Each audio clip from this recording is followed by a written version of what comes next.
Hey friends. Today I want to share a story about a mistake that I made in working towards anti-racism in myself and my behavior, and some of the lessons I'm learning in the process of moving through that mistake. I want to do this for two primary reasons. The first is I want to normalize making mistakes as a white person working in anti-racism and anti-racist spaces. I've heard from a lot of other white folks that the fear of getting something wrong can be paralyzing and make it hard for them to enter into these spaces to do the work that they fundamentally do want to do. So I want to show that even if you've been working in anti-racist spaces and working on unlearning racism and white supremacy in yourself for a long time, you'll still make mistakes. It'll still be painful. You'll still hate it. But that being able to engage with your mistakes and learn from them is part of the journey, is part of the work that we as white people do when we're working in anti-racist and anti-racism spaces. And the other thing that I want to do is share my process in case it's helpful for other people who hear that it's important to do this kind of work, but that they don't understand really what that looks like or how to do it for themselves. Before I dive in, I also want to say that I'm just one white person who has been doing this work for some time but has a long way to go. So I don't want to position myself as an expert or as a person who is like giving advice from a broad range of places. I'm really coming from my own perspective on learning how to see myself clearly and hold myself to the high expectations that I hope and hold for myself. So I'm sure that there are a lot of different ways to engage with making mistakes. I'm going to share mine. The other thing that I want to say here is that I'm going to be talking about an interaction that I had with a couple of Black people in my life. And I want to just say, as is always true, that the category of Black people or the category of people of color is huge. And so there will always be a range of responses to different behavior from white people and from non-Black people of color. And so just because this is the interaction I had with these folks in my life doesn't mean that they are speaking for all Black people or that this experience represents the total Black experience, because there's no just single Black experience. So all that said, let me tell you what happened.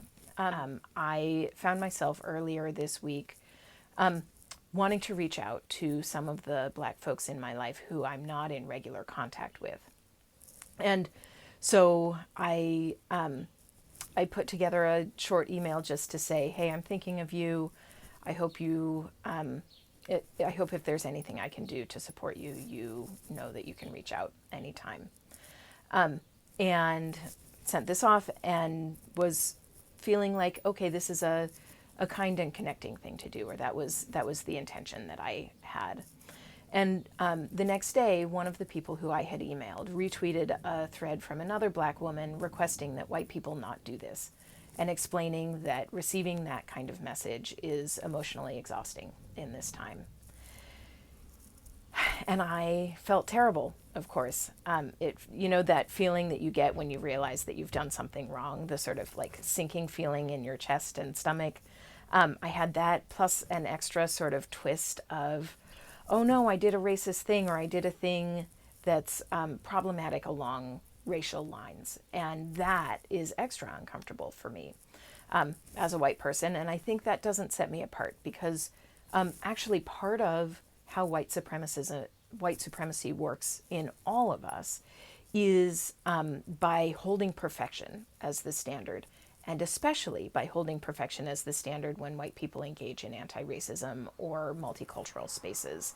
And that drive toward perfection can either be paralyzing, right? It holds some people back from getting involved at all, or it can be a way that we then, when we make a mistake, which we are inevitably bound to do because we're humans who have been raised in a racist system, but when we make a mistake, to sort of pull back entirely and self-flagellate and, get really down on ourselves about the mistake that we've made. So I had all of those urges in myself.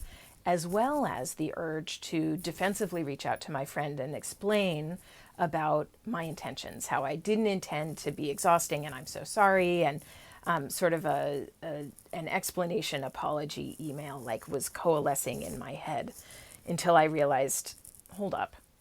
First of all, if a simple and short message of what I hoped was a message of solidarity was emotionally exhausting, then surely processing through my feelings and my apologies and like all of these feelings that were coming up for me, feeling bad, that would not be helpful, right? It would be even more emotionally exhausting.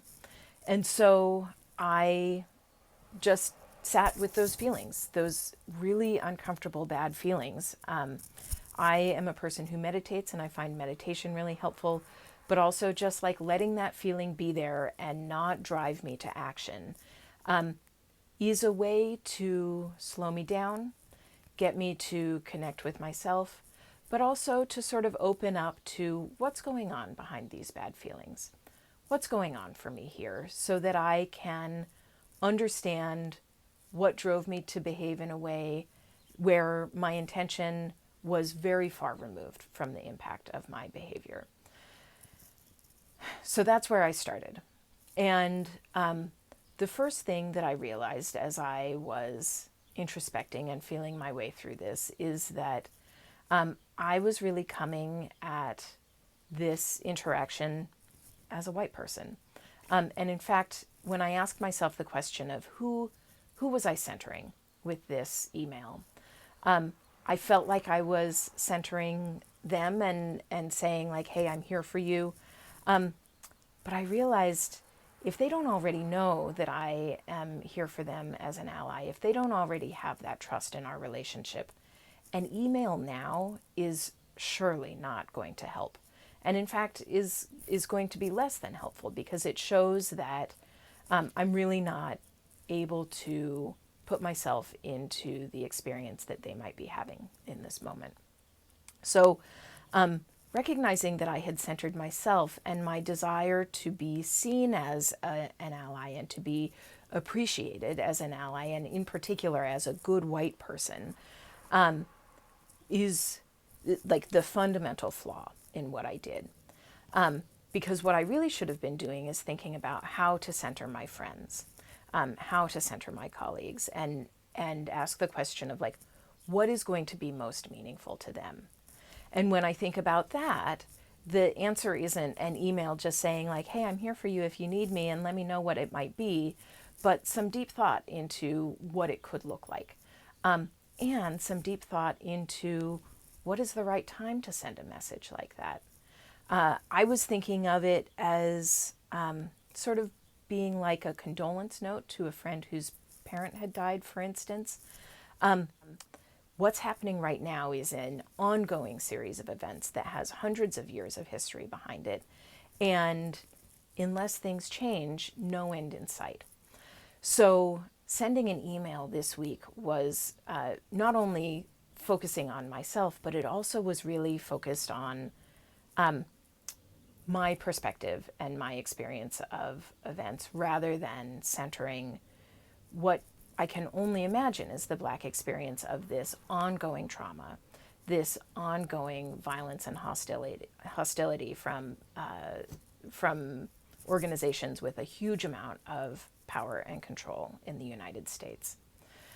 So I have realized all these things now, and of course now I feel bad about, in fact, I feel really deeply ashamed of having inserted myself into the life and mental space of people who I am very certain are highly traumatized and really spread incredibly thin in this moment. So now it's an opportunity for me to feel those feelings of feeling ashamed and sad and bad, and not let those drive me away from staying engaged, drive me away from being involved in the moment, but just be in touch with myself and understand that I am a perpetrator of white supremacy, but I'm also a victim of it. Everyone in the United States, everyone in the world is a victim of white supremacy. It hurts It hurts different groups of people differently. It oppresses different groups of people differently. But white people are not unharmed by white supremacy.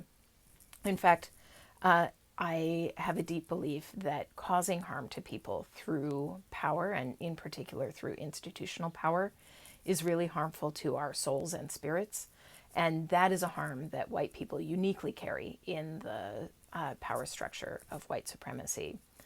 So I'm using this opportunity as a moment first to heal in myself, and then to use that healing to stay engaged and to continue to try to heal the relationships in my life. And so my intention now is to continue to read and understand from Black people who are sharing their thoughts and perspectives on Facebook, on Twitter, in other formats. Really take that in and try to understand it and relate to it, and not center myself. Continue the process of learning to center Black and brown people when we're talking about issues that are surrounding the oppression of Black and brown people. And then to use that, hopefully, to repair the relationships that I damaged with that email by making an apology, but much later. It's obviously too soon to dive into, both because I think I have more work to do around this and understanding where I'm coming from, and because current events are continuing to happen and the trauma is continuing to happen. This is a cultural emergency that disproportionately and unduly lands on Black Americans.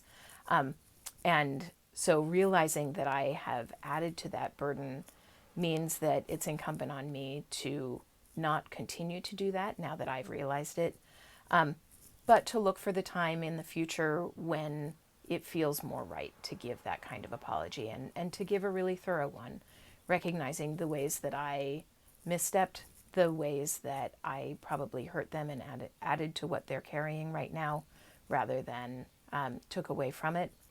And also helps me to get out of my own way, to get out of centering myself in conversations where it's not right to center myself. And that move feels like it has an opportunity for some real freedom inside myself. I haven't totally figured that out. I haven't teased out that sense, but I feel excited about diving into it and exploring it more. I hope hearing about this process, hearing about the difficult feelings, knowing that you're not alone in having bad feelings as a white person working in anti-racist spaces, is helpful and gives you some additional tools in your own work. I'd love to hear about it if it's helpful to you. And if you have tools that relate to some of this kind of work that I didn't touch on, I'd love to hear about those as well.